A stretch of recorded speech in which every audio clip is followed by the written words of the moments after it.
Hello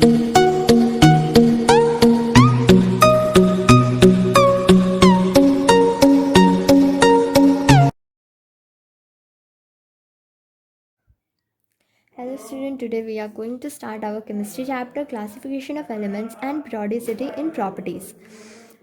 In this chapter we will learn about why do we need classification and the properties of classification. So we need classification for easy and systematic study of elements. हम लोग classification इसलिए करते हैं ताकि हम लोग का जो एलिमेंट्स है उसको हम इजी और सिस्टमेटिक वे में पढ़ें. एलिमेंट्स बहुत सारे होते हैं, अगर हम लोग उनका प्रॉपर्टीज़ अलग अलग पढ़ेंगे तो वो हमारे लिए बहुत ज़्यादा डिफ़िकल्ट होगा. अगर एक ही प्रॉपर्टीज़ का एलिमेंट एक ग्रुप में फॉर्म कर दिया जाए तो ये ज़्यादा इजी होगा कि हम लोग एक साथ इतने सारे एलिमेंट का प्रॉपर्टीज़ ईजिली पढ़ लें. For this we need classification. अब हम स्टार्ट करते हैं कि हमारा क्लासिफिकेशन स्टार्ट कहाँ से हुआ है, मीन्स जेनेसिस ऑफ क्लासिफिकेशन. तो फर्स्ट लॉ दिया था डॉबेरियन ने, जिसको बोलते हैं लॉ ऑफ ट्रेड. तो ये लॉ ये बताता है हमें atomic weight of middle element of each trait is average of atomic weight of first and last element. Means जो atomic weight होता है मिडिल एलिमेंट का हर एक ट्रेट का वो एवरेज होगा फर्स्ट और लास्ट का.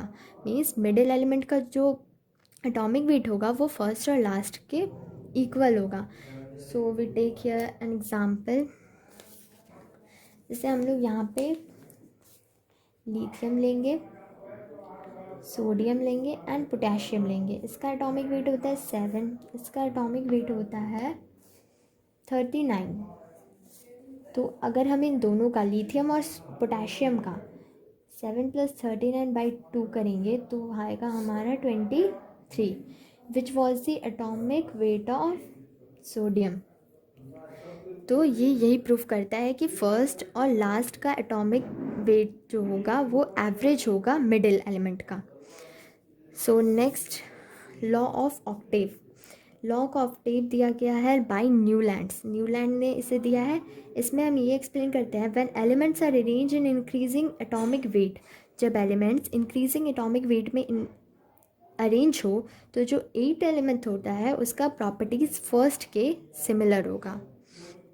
एंड द थर्ड लॉ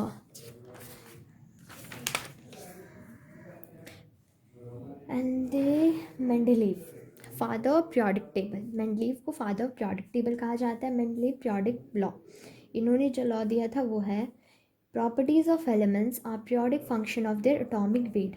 जो एलिमेंट का प्रॉपर्टीज़ होता है वही उनका पीरियोडिक फंक्शन होता है. मेंडलीव पीरियोडिक फंक्शन, और मेंडलीव का पीरियोडिक फंक्शन था 2, 8, 8, 18, 18, 32, 32. मीन्स ये इनका पीरियोडिक फंक्शन है, तो यही इनका प्रॉपर्टीज़ होगा एलिमेंट का. Now Moseley periodic law, modern periodic law. Moseley periodic law को मॉडर्न पीरियोडिक लॉ कहा जाता है and it was the modern periodic table. Then properties of elements are periodic function of their atomic number. अब इन्होंने कहा है properties जो होता है एलिमेंट का वही उनका पीरियोडिक फंक्शन होता है एटॉमिक नंबर्स का. Then we will know about the structure of our periodic table. अब पीरियोडिक टेबल का स्ट्रक्चर कैसे है, क्या है, कैसे बना हुआ है, ये हम सब डिस्कस करेंगे. देन हॉरिजॉन्टल रो.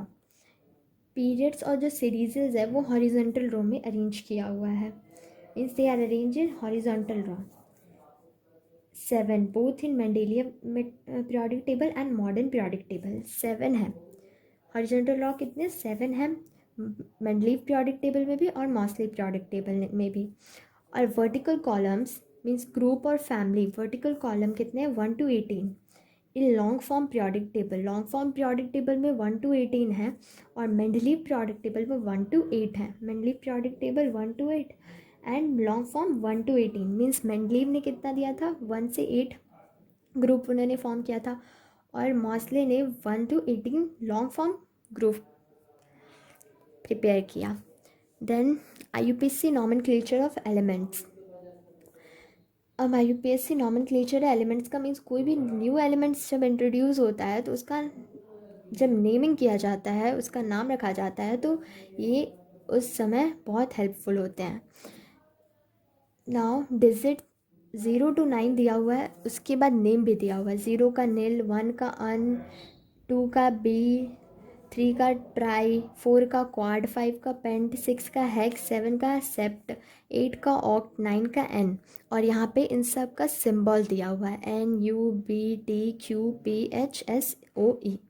ये सारे सिंबल्स हैं नॉमेनक्लेचर लिखने के लिए। तो यहाँ से जो भी न्यू एलिमेंट इंट्रोड्यूस होता है उन सब का नेमिंग किया जाता है। तो इसका भी एग्जाम्पल देख लेते हैं। मीन्स अगर कोई एलिमेंट है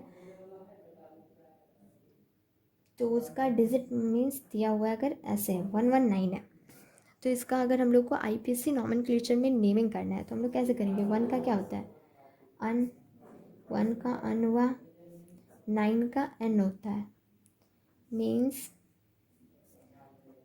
अन अन इन यम।